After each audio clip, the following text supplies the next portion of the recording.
신약 성경 313페이지 에베소서 4장 11절에서 12절 말씀. 우리 한 목소리로 같이 읽겠습니다. 시작.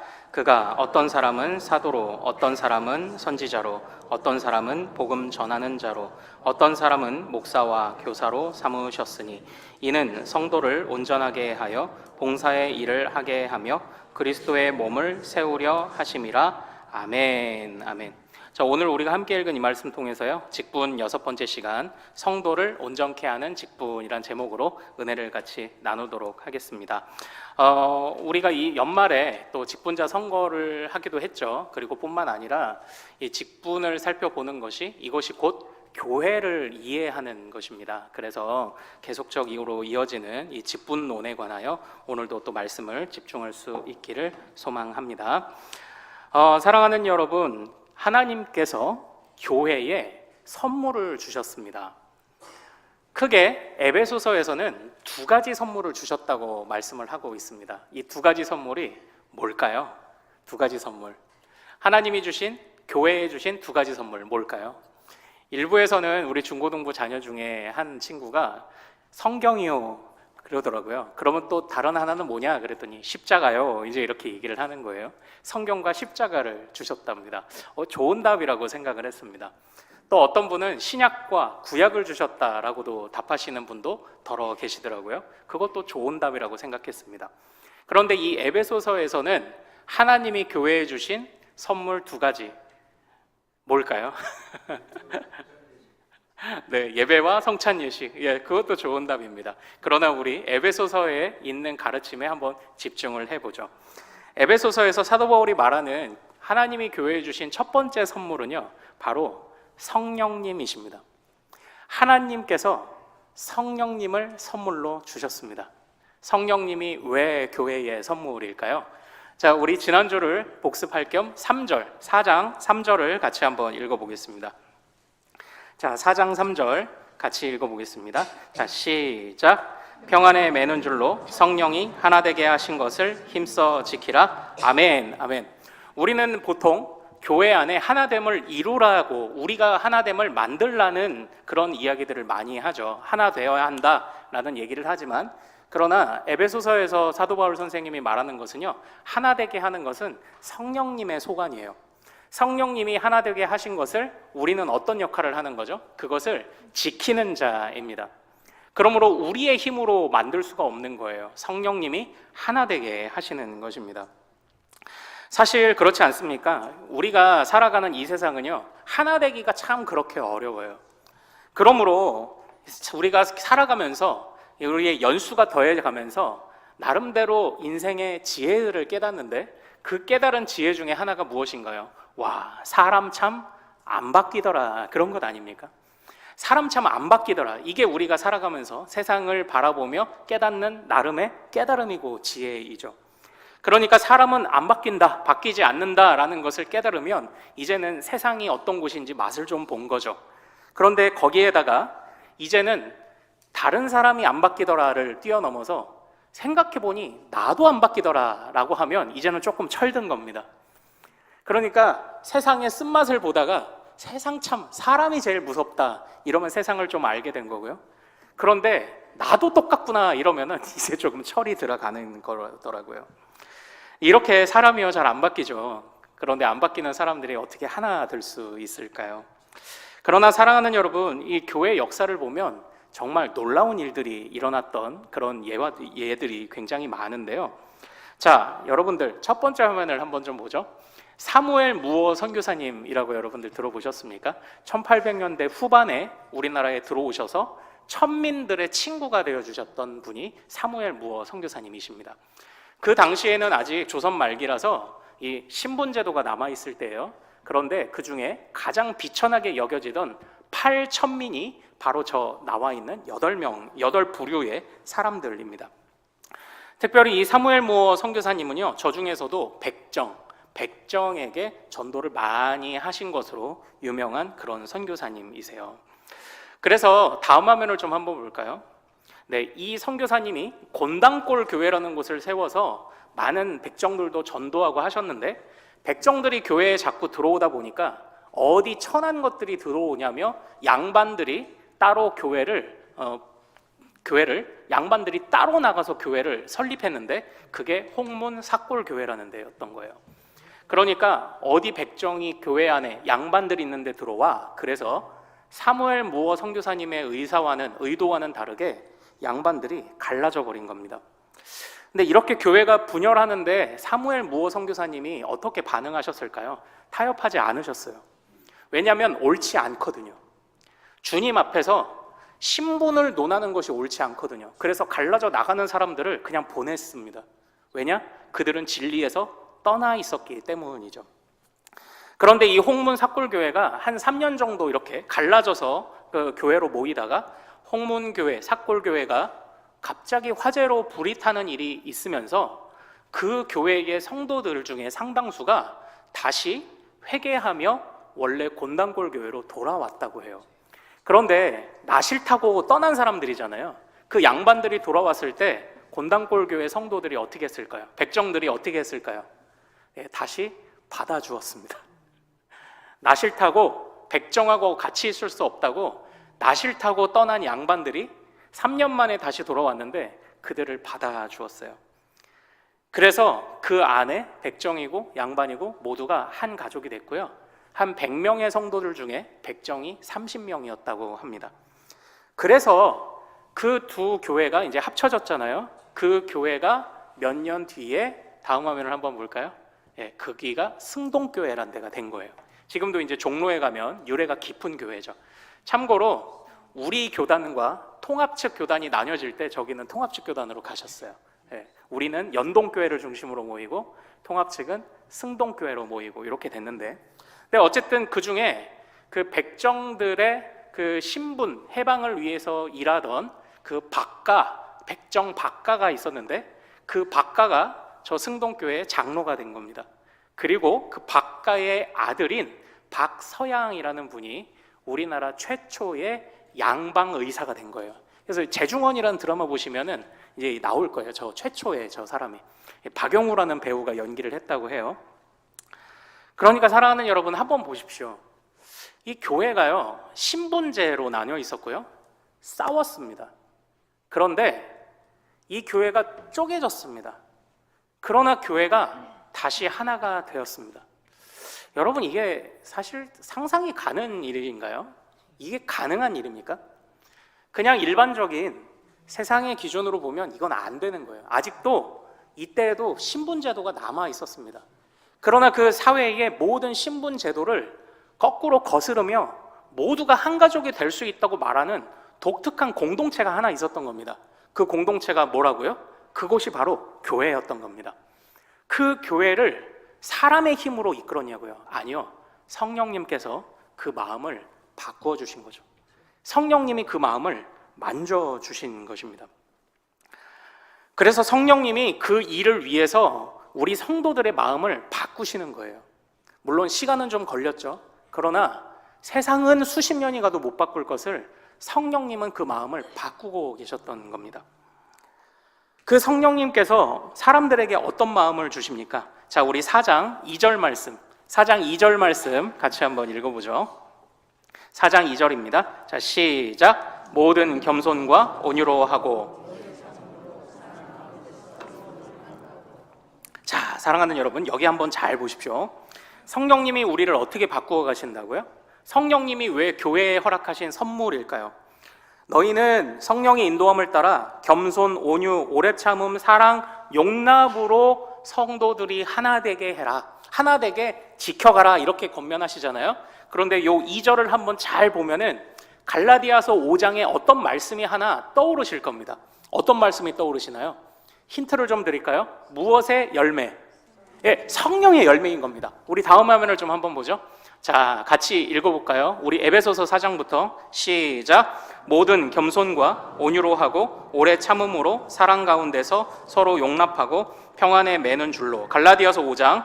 오직 성령의 열매는 사랑과 희락과 화평과 오래 참음과 자비와 양성과 충성과 온유와 절제니. 아멘. 여기 이제 색칠 공부를 한번 해보세요. 같은 색깔끼리가 원래 헬라어 원어로 같은 단어인 거예요. 사도행전 에베소서에서는 평안이라고 번역한 것을 갈라디아서에는 화평이라고 번역했지만 같은 단어입니다. 다시 말하면 이러한 것들을 우리가 해야 돼요. 하나됨을 지키기 위해서 우리가 해야 되는데 이게 우리의 힘으로 안 생겨요. 이건 성령님의 열매예요. 성령님이 주셔야 되는 겁니다. 그러므로 사랑하는 여러분, 이제 화면 내려주시죠. 사랑하는 여러분, 우리는 여기서 기도 제목을 갖게 되는 거예요. 오늘 새벽까지 살펴봤던 예수님에 관한 예언이 담겨있는 미가서 7장 2절에 보면 7장 4절에 굉장히 의미 있고 그리고 재미있는 말씀이 하나 기록되어 있어요. 미가 선지자가 사람들의 죄악을 고발할 때 뭐라고 얘기하냐면, 너희 중에 가장 선하다고 생각하는 사람을 한번 데려와봐라. 그리고 너희 중에 가장 정직하다고 생각하는 사람을 한번 데려와봐라 이래요. 그런데 그 사람도 결국은 가시고 찔레다 이렇게 얘기해요. 가장 선하다고 생각하는 사람을 세상에서 데려와봤자 가시예요. 가장 정직하다고 생각하는 사람들을 데려와봤자 찔레입니다. 그러니까 뭐예요? 이 세상에 있는 이론과 철학과 또는 사람의 성품을 아무리 후협한다 하고 아무리 좋은 강의를 듣는다고 해도 사람은 바뀌지 않아요. 사람은 안 바뀝니다.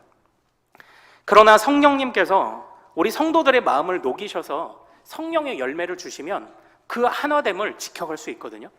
그러므로 우리의 기도 제목이 여기서 바뀌어야 됩니다. 사랑하는 여러분, 이제 우리는 연말이 됐고 그리고 새해를 맞이하게 되었습니다. 왠지 연말이 되면 반성을 좀 해야 될 것 같고 새해가 되면 새로운 소원을 가져야 할 것 같습니다. 그러나 그 모든 소원이든 후회든 그것이 성령의 열매가 가장 먼저 하나님 앞에 올려드리는 기도 제목이 되지 않는다면 그 모든 기도 제목들이 무슨 소용이 있어요? 그 기도 제목들이 응답되어도 성령의 열매를 구하는 그런 기도 제목 뒤에, 그 기초 위에 다른 기도 제목들이 서지 않으면요, 결국은 우리도 가시와 찔레가 되는 것뿐이죠. 우리가 원하는 것을 아무리 다 얻어도 그냥 가시와 찔레가 되는 겁니다. 그러니까 이 세상은 어때요? 우리는 착한 사람, 나쁜 사람이 있다고 생각하잖아요. 성경은 그렇게 말하지 않아요. 세상은 나쁜 사람이 있고요, 덜 나쁜 사람이 있을 뿐입니다. 모두가 가시와 찔레입니다. 그러나 주님이 그 마음을 바꿔주셔야 한다고 고백하고 있는 것입니다. 그래서 성령님께 우리가 엎드릴 수밖에 없다고 말하는 거예요. 성령님께 이 열매를 달라고 구할 수밖에 없는 것입니다. 사랑하는 여러분, 좀 부탁드리고 싶습니다. 우리가 이 연말에 그리고 또 새로 맞이하는 연초에 성령의 열매를 우리에게 허락하옵소서. 우리 이 기도 제목을 꼭 고백할 수 있기를 소망합니다. 우리가 이거 고백해야 됩니다. 안 그러면 가시고 찔레요. 어떤 가시가 더 뾰족한가를 결국은 다툴 뿐입니다. 어떤 찔레가 더 따가우냐를 다툴 뿐이에요. 이처럼 사도 바울 선생님은요, 에베소서 4장에서 성령님이 우리의 첫 번째 선물이라고 말합니다. 하나됨을 이루시는 분이에요. 그리고 그 성령님이 우리로 하여금 마음을 바꾸셔서 하나됨을 지키게 하신다고 합니다. 자, 그러면요, 사랑하는 여러분, 하나님이 주신, 교회에 주신 두 번째 선물은 무엇일까요? 하나님이 주신 두 번째 선물. 자, 우리 11절 화면을 보고 같이 한번 읽어보죠. 자, 여기서도 색칠 공부를 하는 겁니다. 자, 교회에 주신 두 번째 선물이 뭐예요? 직분자예요. 재밌죠? 같이 한번 읽어보죠. 시작. 그가 어떤 사람은 사도로, 어떤 사람은 선지자로, 어떤 사람은 복음 전하는 자로, 어떤 사람은 목사와 교사로 삼으셨으니. 아멘. 이게 11절이죠. 자, 여기에서 녹색 글씨는 초대교회에 좀 특별하게 존재했던 직분을 의미하고요, 그리고 파란색 글씨는 지금도 어느 정도 이어지고 있는 직분을 말합니다. 사도는요, 예수님의 12 제자였잖아요. 사도는 예수님이 직접 가르치신 자들로 교회의 창립, 설립 직원이라고 우리가 그렇게 이야기를 합니다. 처음 교회가 세워질 때에 주님께 가르침을 받은 자들이 바로 그들이 교회의 지도자가 되었고 교회를 세운 거죠. 그리고 또 사도행전 같은 데 보면 선지자들이 몇 명 이렇게 등장하는데, 선지자는 아직 성경 66권이 다 기록되지 않았던 시대이기 때문에 특별히 하나님의 말씀을 받아서 선포하던 선지자들이 있었다고 해요. 그런데 저 선지자들도요, 진짠지 가짠지 요걸 사도들이 항상 판별하고 구별을 했던 거예요.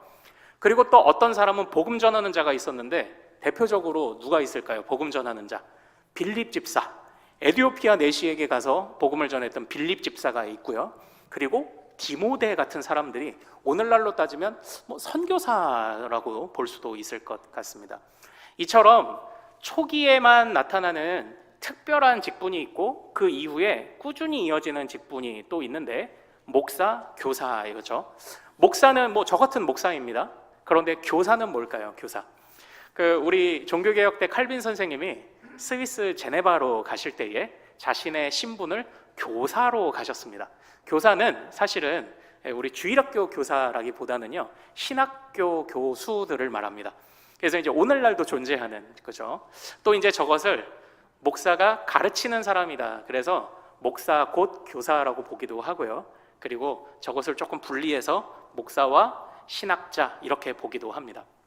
자, 그러나 사랑하는 여러분, 중요한 것은요, 우선 이 모든 것의 공통점이 뭘까요? 공통점. 네. 우리 좀 눈썰미가 있으시면 이제 빨간 글씨를 이제부터 보실 텐데 이 모든 것의 공통점은요, 하나님이 주셨다는 겁니다. 여기서 삼으셨다니라는 번역이 조금 아쉬워요. 이 주셨다라는 표현이 이 에베소서 1장에 가면 하나님께서 이방인과 유대인들 그리고 죄인과 하나님을 하나 되게 하시기 위해서 성부가 성자를 주셨다라고 고백합니다.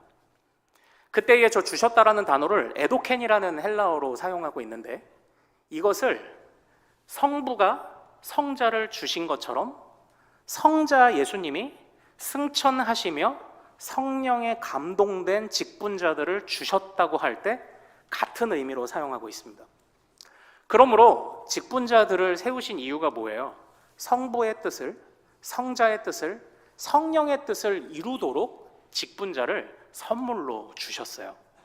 우리에게 예수님께서 성부의 선물로 은혜로 주어졌던 것처럼 우리에게 있는 직분자들도 하나님이 주신 선물이다라는 것입니다. 여러분들은 어떠신가요? 우리 교회 직분자들이 하나님의 선물이심에 관하여 여러분들은 아멘으로 동의하십니까? 네, 좀 고민이 살짝 생기죠? 살짝 생기죠. 그래서요, 왜 이 직분자들이 그렇게 중요하고 그리고 또 교회의 전체라고도 말할 수 있는지 특별히 여기서 이 목사라는 역할을 먼저 좀 개별적으로 살펴보고 그리고 그것을 일반적인 직분자 또는 일꾼이라는 것의 일반론으로 제가 이렇게 조금 가져가 볼게요.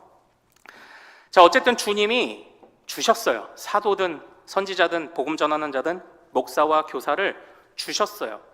주셔서 이들을 통하여 어떤 일을 하게 하셨을까요? 이들 모두가 가지고 있는 공통점이 또 하나 있습니다. 주님이 주셨다는 것, 그리고 이들 모두가 가진 공통점이 뭐예요? 바로 말씀이라는 공통점이 있어요. 말씀을 가르치는 자, 전달하는 자, 말씀으로 권면하는 자, 위로하는 자, 이런 공통점들이 있어요. 그 중에 오늘날 우리들에게도 이어지고 있는 이 대표적으로 목사라는 직분을 조금만 들어가서 조금만 더 살펴보죠. 본래 여기서 목사라는 이 단어는요, 원래는 목자라는 헬라어 단어가 사용되어 있습니다. 이것을 목사로 번역했고 영어 성경에도 패스터라고 그렇게 번역하고 있어요. 그런데 여기는 원래 이제 목자라고 보면 됩니다. 그러니까 저 같은 목사는 원래 어떤 일을 하는 사람인가요? 예전에 이제 제가 직분론을 배울 때 이제 교수님이 이제 많은 사람들 또는 어디 평신도들한테 강의하러 가셨을 때 물어보신대요. 목사는 뭐 하는 사람이냐? 또는 좋은 목사가 뭐냐? 그랬더니 어떤 한 청년이 그렇게 대답을 하더랍니다. 예배 시간에 안 졸립게 하는 사람이요. 이렇게 대답을 하는 거예요. 저의 숙제예요, 숙제. 예배 시간에 안 어렵게 안 졸리게 어떻게 할까? 이것도 숙제예요. 자, 그런데 안 졸리게 하면은 참 좋은 목사냐? 한번 생각을 해보는 거죠.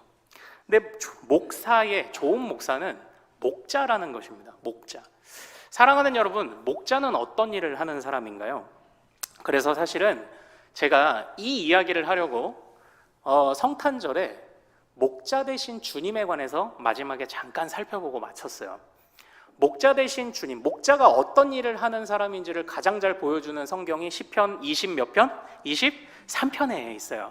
우리 23편을 같이 한번 읽어보죠. 자, 시작. 그가 나를 푸른 풀밭에 누이시며 쉴만한 물가로 인도하시는도다.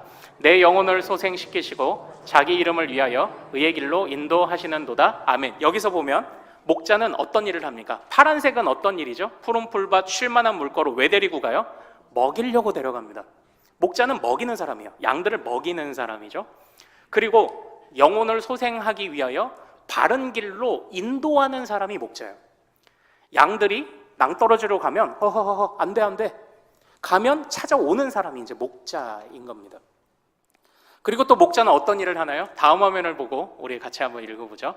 자, 시작. 내가 사망의 음침한 골짜기로 다닐지라도 해를 두려워하지 않을 것은 주께서 나와 함께 하심이라. 주의 지팡이와 막대기가 나를 안위하시나이다. 아멘. 자, 목자는 어떤 일을 하는 사람이에요? 지팡이와 막대기로 보호하는 역할을 합니다. 보호하고, 이 지팡이와 막대기는 권위를 상징해요. 권위. 예.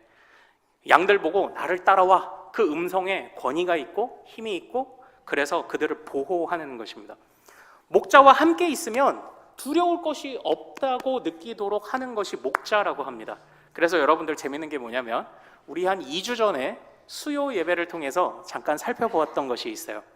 하나님께서는 이스라엘 백성들을 광야에서 이끄실 때에 하나님을 상징하는 언약궤를 가지고 함께 이동하게 하셨습니다. 이 언약궤가 왜 하나님의 상징물일까요? 언약궤가 왜 하나님의 상징이 되죠? 그 언약궤 안에 들어있는 것들이 무엇인지를 보면 그 의미를 알 수 있어요. 우리 다음 화면을 좀 한번 볼까요? 자, 제사장들이 메고 가는 언약궤는 하나님의 상징물인데 그 안에 뭐가 들어있습니까? 십계명의 두 돌판과 그리고 아론의 쌍난 지팡이와 그리고 만나 항아리가 들었어요. 자, 저 말씀은 무엇을 의미하는 겁니까? 녹색 글씨 읽어보죠. 시작. 말씀으로 인도한다. 자, 아론의 쌍난 지팡이는 뭐로 의미하죠? 지팡이로 보호한다. 그리고 이제 권위를 상징하는 겁니다. 자, 그럼 만나는 뭐예요? 만나로 먹인다. 인도한다, 보호한다, 먹인다. 시편 23편의 순서대로 하면 먹인다, 인도한다, 보호한다. 먹인다, 인도한다, 보호한다. 이게 우리 주님이시래요. 이게 목자들이고, 그리고 그 주님이 우리의 목자시랍니다. 그런데 예수님이 이 땅에 오셨을 때 요한복음은 말합니다. 우리 예수님이 선한 목자야 라고 이렇게 말합니다. 그 선한 목자께서 성부, 목자 되신 성부가 선한 목자를 실제 인도하고 만져질 수 있는 예수님을 우리에게 보여주셨고, 그 예수님은 또 승천해 가시며 이 땅에 살아가는 사람들에게 목자 되신 주님을 경험시켜 주라고 또 다른 목자들을 세우신 거예요. 그게 바로 저 같은 목사입니다. 그런데 사랑하는 여러분, 오늘날 그렇다면 저 같은 목사는 어떻게 목자의 역할을 감당할까요? 자, 우리 다음 화면을 보고 같이 한번 읽어보죠. 자, 시작. 인도한다, 설교를 통해서. 먹인다, 성찬을 통하여. 보호한다, 목양사역을 통하여. 이 화면을 잠깐 두세요. 오늘날 저는 여러분을 먹이는 사람이에요.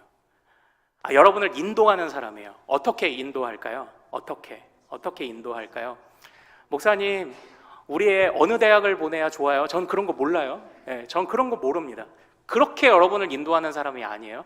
저는 프리칭이라는 설교를 통해서 여러분들을 인도하는 사람이에요. 말씀으로 인도하는 사람이에요. 십계명의 두 돌판과 같이 말씀으로 인도하는 사람이에요. 저는 여러분을 먹여요. 어떻게 먹여요? 물론 말씀을 먹죠. 그러나 성찬을 통해서 여러분을 먹입니다. 오늘날은 이 교회가 성찬을 1년에 몇 번 안 하다 보니까 성찬의 의미가 약화됐어요. 그래서 코로나를 지나면서 또 많은 사람들이, 교회에 실망한 사람들 또는 코로나를 보내본 사람들이 나는 집에서 온라인 예배 드리면 충분해 라고 생각하는데 착각이에요. 교회는 주님이 주신 성찬을 먹는 공동체가 진짜 교회예요. 그런데 그 성찬은 제가 시작하지 않으면 우리 교회 어느 누구든지 먹을 수가 없어요. 그래서 우리 목사를요, 사실 중세까지, 종교개혁 때까지는 뭐라고 불렀냐면, 목사라는 말이 처음부터 생긴 게 아니에요. 목자라고 불렀어요. 그러다가 중세 때에는 입과 손의 봉사자라고 불렀습니다. 저는 입으로 어떻게 봉사하죠? 설교합니다. 손으로 어떻게 봉사하죠? 그 당시에 이제 거의 매주 성찬을 했으니까요. 성찬을 통하여 그리스도와 내가 임마누엘 하나됨을 선포하는 역할에 이제 그것으로 오늘 목사가 바로 인도하고 먹입니다. 그리고 저는 여러분들을 어떻게 보호하나요? 목양 사역으로 이제 보호하는 거죠. 그래서 이 목회라고 이제 하지 않습니까? 네, 목회라고. 그러나 이런 일들이 목사 한 사람이 시대가 지나면서 우리 교회도 보면요, 이전에는 그냥 가정에서 이렇게 모였어요. 그러다가 사람이 늘어나니까 교회당이라고 하는 데를 좀 마련을 해요. 그리고 그 교회당을 마련하고 그러다 보니까 또 교역자도 더 필요했겠죠.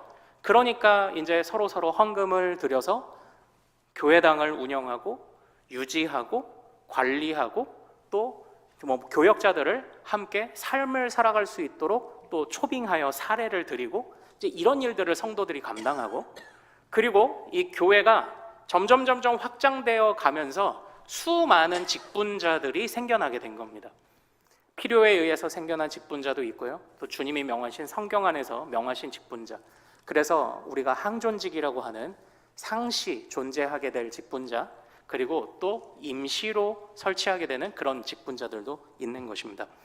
그래서 이 목사 한 사람이 감당할 수 없기 때문에 7집사를 세운 것처럼 이것을 나누어서 감당하는데, 그래서 나중에 좀 설명드릴 때가 있을 텐데, 저는 엄밀한 의미로 말하면 가르치는 장로이고요, 저는 장로입니다. 백성의 그 성도들의 지도자라는 뜻이죠. 또는 감독이라고도 불려요. 그리고 우리 시무장로님들은 다스리는 장로라고 그렇게 불립니다. 그래서 이런 역할들이 이렇게 나눠진 거죠.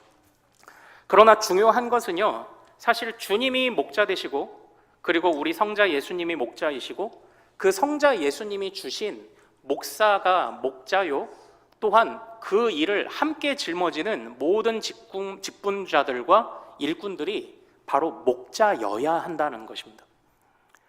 그러므로 우리 교회의 모든 직분자들이 바로 이 목자의 역할을 통해 인도하고 먹이고 보호하면 교회가 하나 되지 않을 수가 없는 거예요. 우리가 정말 성령의 인도함을 받고 있고, 우리가 정말 성령이 주시는 열매로 우리가 변화되고 있다면 우리는 보호하고 먹이고 인도하는 사역을 해야 합니다. 그리고 이것을 우리가 얼마나 잘 했느냐가 올 한 해 우리 교회가 얼마나 주님 앞에 부끄러움 없는 일꾼으로 서서 잘 달려왔는지 보여주는 바로 그런 평가 기준이 될 거예요. 그러므로 이러한 사람들이 주님께 목자로 세워져서 그래서 사람들을 이끕니다. 그 사람들은 또 성장하여 변화되고 목자로 세워져서 또 다른 사람들을 이끕니다. 우리 모두는 목자가 되어야 합니다. 주님이 그 목자들을 통해서 교회가 하나 되고 세워지게 하셨어요. 그래서 주님이 주신, 교회에 주신 두 가지 선물을 이 에베소서에서 사도 바울은 성령님과 성령을 따르는 목자된 일꾼들이라고 말을 하고 있는 것입니다. 이런 모든 일들 속에 우리의 최종 목표는 바로 12절입니다. 우리 화면을 보고 12절을 같이 읽어보죠. 12절 읽고 마치도록 할게요. 자, 같이 읽습니다. 시작. 이는 성도를 온전하게 하여 봉사의 일을 하게 하며 그리스도의 몸을 세우려 하심이라. 아멘, 아멘. 여기서 온전하게 하다라는 것이 뭐냐면 사실은 준비된다라는 뜻입니다. 준비. 무엇을 위해 준비가 되게 해라. 준비된 자가 되게 해라. 근데 그 준비가 뭐예요? 봉사의 일을 하도록 준비시켜라라는 뜻인데, 이 봉사가 우리 연말에 아이 집사님이 여기 좀 봉사해줘, 이런 봉사가 아니에요. 저 봉사는 섬김이라는 뜻입니다. 엄밀히 말하면 저 봉사, 섬김이라는 저 헬라어 단어가 식탁에서 주인이 식사할 때 옆에서 먹지도 못하고 시중 두는 하인을 의미합니다. 그것처럼 다른 이들을 먹이기 위해서 섬길 자. 그리고 이제 저기서 보면은 이제 그 논리적 관계가 온전하게 해서 봉사 일을 하게 하고 그리스도의 몸을 세운다, 이렇게 가는 것 같은데 사실은 이게 거꾸로 봐야 맞아요. 이게 헬라어 어순에서는 그리스도의 몸을 세워라, 서로 섬길 수 있도록. 교회를 세워라, 서로 섬길 수 있도록. 서로 섬겨서 모두가 준비되게 하라. 지금 이렇게 명령하고 있는 겁니다.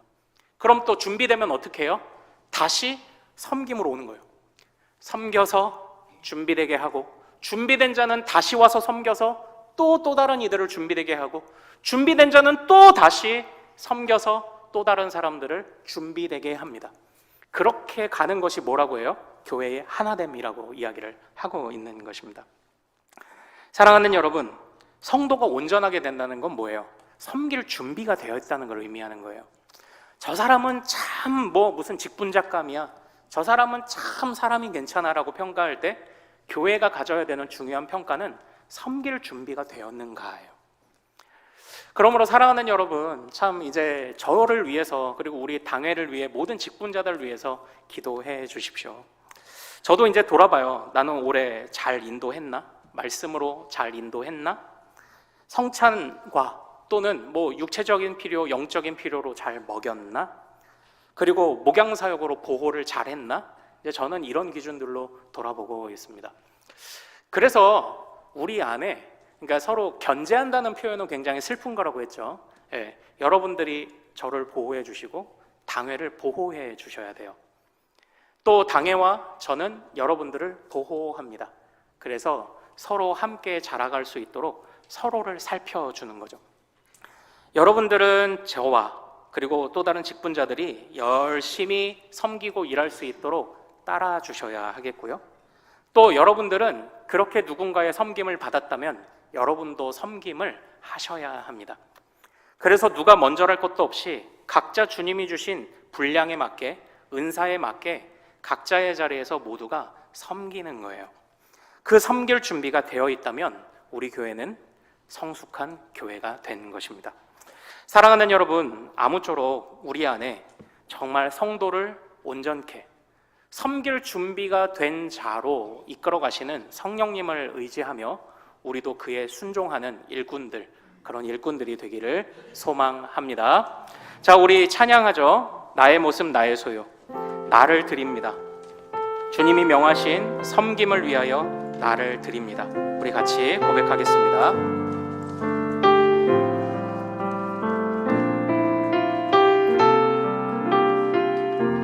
나의 모습 나의 소유, 나의 모습 나의 소유, 주님 앞에 모두 드립니다. 모든 아픔 모든 기쁨 내 모든 눈물 받아주소서. 나의 생명을 드리니 나의 생명을 드리니 주 영광 위하여 사용하옵소서. 내가 사는 날 동안에 주를 찬양하며 기쁨의 제물 되리. 나를 받아주소서. 나를 받아주소. 나의 생명을 드리니 나의 생명을 드리니 주 영광 위하여 사용하옵소서. 내가 사는 날 동안에 주를 찬양하며 기쁨의 제물 되리. 나를 받아주소서. 나를 받아주소. 나의 생명을 드리니 나의 생명을 드리니 주 영광 위하여 사용하옵소서. 내가 사는 날 동안에 주를 찬양하며 기쁨의 제물 되리.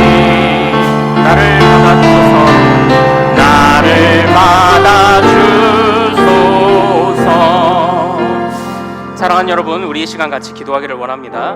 올해 우리는 각양각색의 또 서로 주님이 주신 은사를 따라 여러 곳에서 섬겼습니다. 우리가 말씀으로 잘 인도하였습니까? 또 성도들의 필요를, 영적 육적 필요를 보며 잘 먹였나요? 그리고 우리가 서로를 보호하며 서로를 잘 돌봤습니까? 우리의 올해의 섬김은 어떠했습니까? 올해 우리의 하나됨은 어떠했습니까? 우리 이 시간 하나님 앞에 우리의 마음을 바꾸시는 성령님께 간구합시다. 주여, 성령의 열매를, 주님 새 마음을 우리에게 허락하여 주소서.